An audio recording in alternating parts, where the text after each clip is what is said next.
जो काम करता है उसको वोट पड़ना चाहिए और किसी आधार पे वोट नहीं पड़ना चाहिए।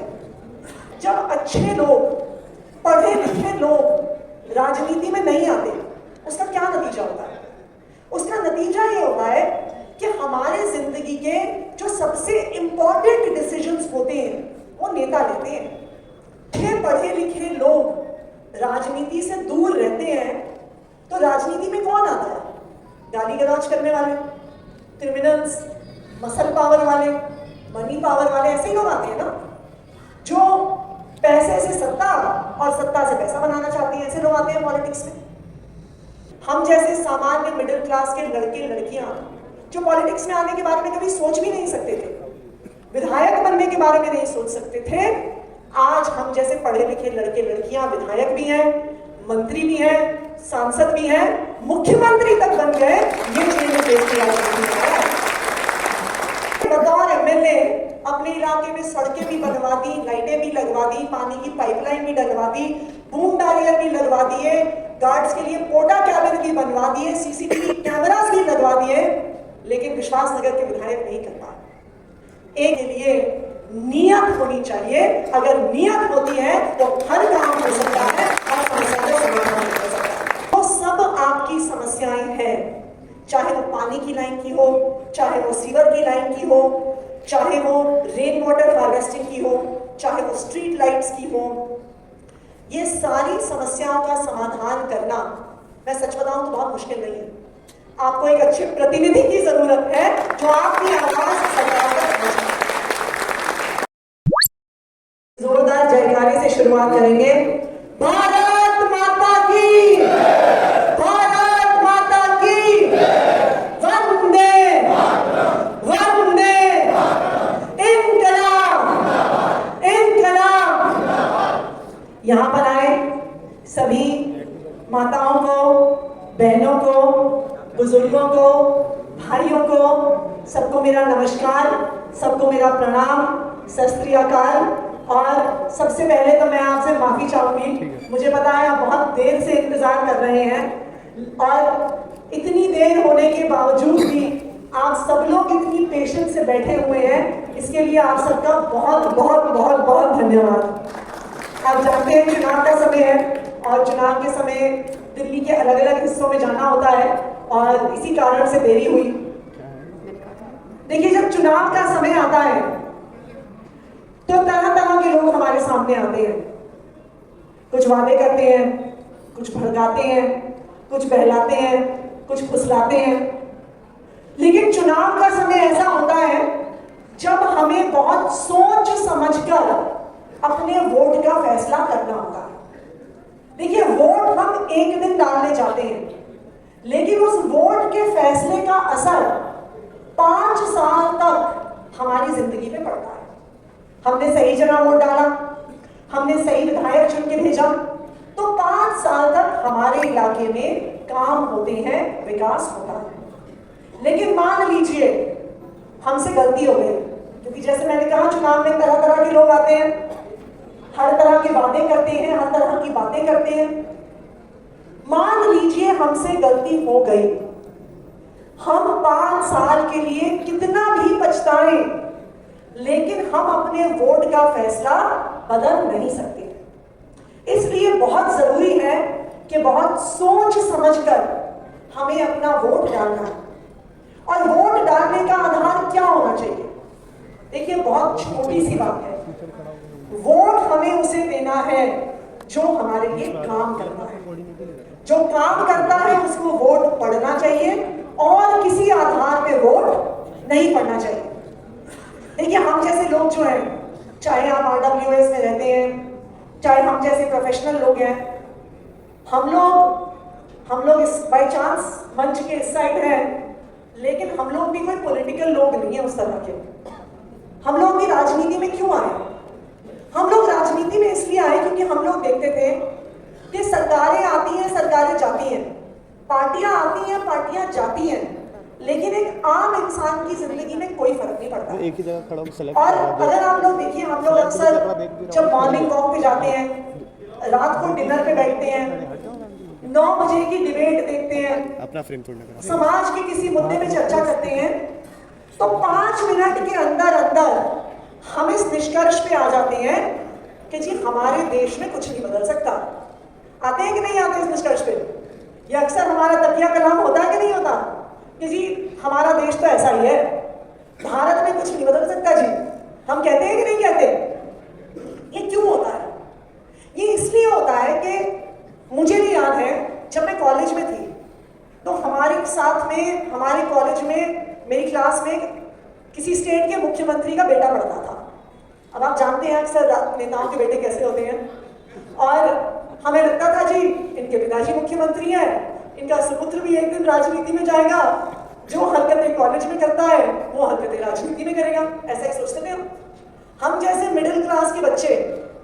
हमें तो कहा जाता था जी अच्छे से पढ़ाई लिखाई करो, अच्छे नंबर लेके आओ, अच्छे नंबर लाओगे तो अच्छी नौकरी मिलेगी, अच्छी नौकरी मिलेगी तभी जिंदगी चलेगी जी। और हमें ये भी कहा जाता था कि पढ़े लिखे घर के अच्छे बच्चे राजनीति से दूरी बना के रखते हैं, नेताओं से दूरी बना के रखते हैं। क्यों? क्योंकि ऐसा मानते थे पॉलिटिक्स बहुत गंदी चीज होती है, पॉलिटिक्स में बहुत कीचड़ होता है, और शायद यहाँ पे बैठे बहुत सारे लोग यही मानते हैं राजनीति के बारे में कि राजनीति में बहुत गंदगी होती है। तो देखिए जब अच्छे लोग, पढ़े लिखे लोग राजनीति में नहीं आते उसका क्या नतीजा होता है? उसका नतीजा ये होता है कि हमारे जिंदगी के जो सबसे इंपॉर्टेंट डिसीजंस होते हैं वो नेता लेते हैं। हमारे बच्चों को कैसी पढ़ाई लिखाई मिलेगी इसका डिसीजन पॉलिटिशियंस लेते हैं। हमारे घर में माता पिता बीमार होंगे, हम उनका कैसा इलाज करवा पाएंगे इसके डिसीजंस पॉलिटिशियंस लेते हैं। हम अपने बाहर घर से कदम रखेंगे, हम सेफ होंगे कि नहीं होंगे इसका डिसीजन पॉलिटिशियंस लेते हैं। हमारे बच्चे पढ़ लिख के जब कॉलेज से निकलेंगे उनको नौकरियां मिलेंगी कि नहीं मिलेंगी इस पर भी डिसीजंस हमारे देश के नेता लेते हैं। तो जब अच्छे पढ़े लिखे लोग राजनीति से दूर रहते हैं तो राजनीति में कौन आता है? गाली गलौज करने वाले, क्रिमिनल्स, मसल पावर वाले, मनी पावर वाले, ऐसे ही लोग आते हैं ना, जो पैसे से सत्ता और सत्ता से पैसा बनाना चाहते हैं, ऐसे लोग आते हैं पॉलिटिक्स में। तो जब अच्छे पढ़े लिखे लोग पॉलिटिक्स में आते ही नहीं है, यही कारण है कि हमारे देश की ऐसी दुर्दशा है। यही कारण है कि हमें इस देश के बारे में लगता है कि इस देश में कुछ नहीं बदल सकता।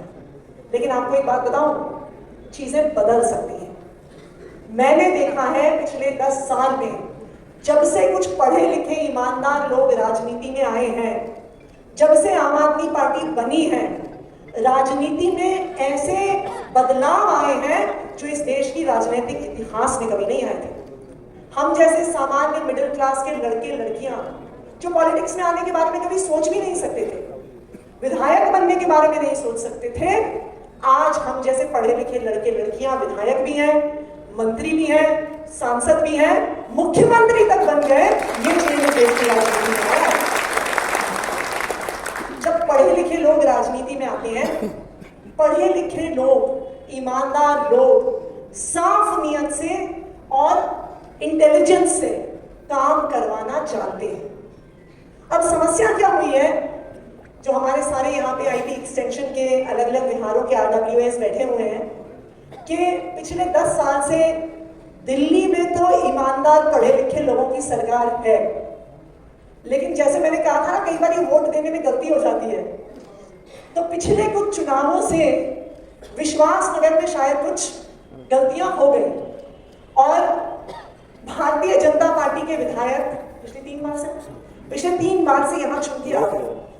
तो जहां पूरी दिल्ली में आम आदमी पार्टी की सरकार इंफ्रास्ट्रक्चर पे काम कर रही थी, ग्रुप हाउसिंग सोसाइटीज के साथ काम कर रही थी, विहारों के साथ काम कर रही थी, पॉश कॉलोनीज के साथ काम कर रही थी, विश्वास नगर में पिछले 10 साल में ये काम नहीं हो पाया। और मुझे लगता है कि इस बात का खामियाजा अगर सबसे ज्यादा किसी ने भुगता है तो विश्वास नगर की ग्रुप हाउसिंग सोसाइटीज ने भुगता है, और विश्वास नगर के विहारों ने और सब RWS में भुगता है।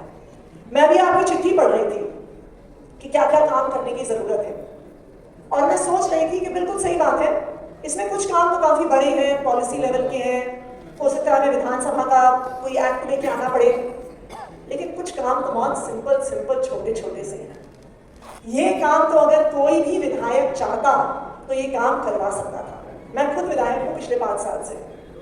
मेरे अपने इलाके में बहुत सारी पॉश कॉलोनीज हैं, महारानी बाग, न्यू फ्रेंड्स कॉलोनी, कालका जी का पूरा इलाका, जो कालका जी के ब्लॉक्स हैं वो यहाँ के विहारों से बहुत अलग नहीं है। पिछले 5 सालों में मैंने एक विधायक बनके जो मेरा पूरा इलाका है वहां पे सड़कें बनवाई हैं, लाइटें लगवाई हैं, ओपन जिम्स लगवाए हैं, बूम बैरियर्स लगवाए हैं, गेट्स लगवाए हैं, सीसीटीवी कैमरास लगवाए हैं। ये सारे काम इन सब कॉलोनीज में हुए हैं। तो ये ऐसे काम हैं जो एक विधायक अपने एमएलए फंड से करवा सकता है अगर उसकी नीयत। ऐसा तो नहीं है कि जो आपके विधायक हैं या हमारे आम आदमी पार्टी के विधायक हैं उनको एमएलए फंड तो बराबर मिलता है। जितना एमएलए फंड मुझे मिला उतना ही एमएलए फंड विश्वासनगर के एमएलए को मिला।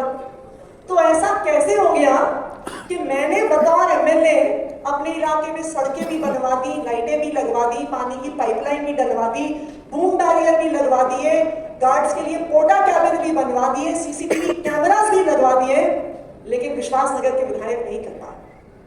एक ही कारण है, काम करने के लिए नियत होनी चाहिए। अगर नियत होती है तो हर काम हो सकता है, हर समस्या का समाधान हो सकता है। और मेरा आज यहाँ पे सारी हमारी आईपी एक्सटेंशन की कोऑपरेटिव ग्रुप हाउसिंग सोसाइटीज आई हुई हैं, बहुत सारे विहारों के प्रतिनिधि आए हुए हैं। जो सब आपकी समस्याएं हैं, चाहे वो पानी की लाइन की हो, चाहे वो सीवर की लाइन की हो, चाहे वो रेन वाटर हार्वेस्टिंग की हो, चाहे वो स्ट्रीट लाइट्स की हो, ये सारी समस्याओं का समाधान करना, मैं सच बताऊं तो बहुत मुश्किल नहीं है। आपको एक अच्छे प्रतिनिधि की जरूरत है जो आपकी आवाज सरकार तक पहुंचाए। देखिए, मैंने देखा है हमारी पार्टी के जो एमएलए हैं, मैंने बतौर मंत्री, बतौर मुख्यमंत्री, सच बताऊं तो हमारे विधायक मेरी जान खा जाते थे।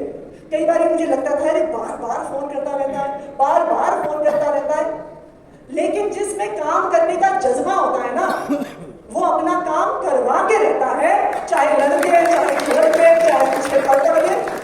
मैं आपको ये बता दूं, दीपक सिंगला जी आपके तो विधायक भी नहीं थे, फिर भी इन्होंने मेरे मंत्री बनने के बाद इतनी जान खाई है विश्वासनगर के काम करवाने के लिए। और जो व्यक्ति विधायक हुए बिना इलाके के इतने काम करवा सकता है, तो आप सोचिए जब आप इन्हें विधायक चुन के भेजेंगे कितने काम आपके इलाके के कितनी सुविधा। जैसे दीपक जी ने बताया, दिल्ली सरकार देश की इकलौती ऐसी सरकार है जो 15 करोड़ रुपए का विधायक फंड देती है, और देश में कोई ऐसी सरकार नहीं है। 15 करोड़ कोई छोटा अमाउंट नहीं होता। अगर कोई विधायक 5 साल में अपने 15 करोड़ के बजट का प्लान बनाए, मैं आपको आश्वासन दे सकती हूं कि आपकी विधानसभा का कोई भी इलाका अनछुआ छूट ही नहीं सकता अगर कोई विधायक अच्छी प्लानिंग के साथ काम करे, सही नियम के साथ काम करे। मैं एक और भी बात आपको बता सकती हूँ, मैं दीपक जी को पिछले 5-7 साल से जानती होंगी। एक क्वालिटी जो दीपक जी में है जो आपके अभी के विधायक में बिल्कुल भी नहीं है, बहुत समझदार और मृदुभाषी इंसान है। सब लोगों को सम्मान करना चाहते हैं। देखिए, जब आप अपने बुजुर्गों का, अपने बड़ों का, महिलाओं का, आरडब्ल्यूएस का, जब आप किसी से बातचीत करते हैं, जब आप किसी का सम्मान करते हैं, जब आप किसी से अच्छे मन की उसकी बातें सुनते हैं, समाधान वहीं से निकलने शुरू हो जाते हैं। तो मुझे ये लगता है कि आज के दौर में विश्वासनगर को अगर किसी चीज की सबसे ज्यादा जरूरत है तो एक समझदार, पढ़े लिखे और ईमानदार विधायक की जरूरत है। तभी आपके इलाके की समस्याओं का समाधान हो सकता है। नहीं, बिल्कुल। और देखिए, दीपक जी ने जो आपसे वादे किए हैं कि हर आरडब्ल्यूए को अपना वो विधायक फंड डिवाइड करके आपको 20 लाख रुपए का डेवलपमेंट फंड हाउसिंग सोसाइटीज को और आरडब्ल्यूएस को देंगे। तो जो विधायक फंड होता है ये डिस्क्रिशनरी फंड होता है। तो दीपक सिंगला जी बेसिकली आपको मैं कहूँ तो 20 लाख रुपए का ब्लैंक चेक साइन करके दे रहे हैं कि आपने जो काम करवाना है आप अपने इलाके में करवाइए। वो काम विधायक के सिर्फ एक सिग्नेचर से हो जाता है और अपना वो सिग्नेचर, अपना वो साइन दीपक सिंगला जी आरडब्ल्यूएस को दे रहे हैं कि आप जो साइन करिए, आप जो काम करवाना चाहिए।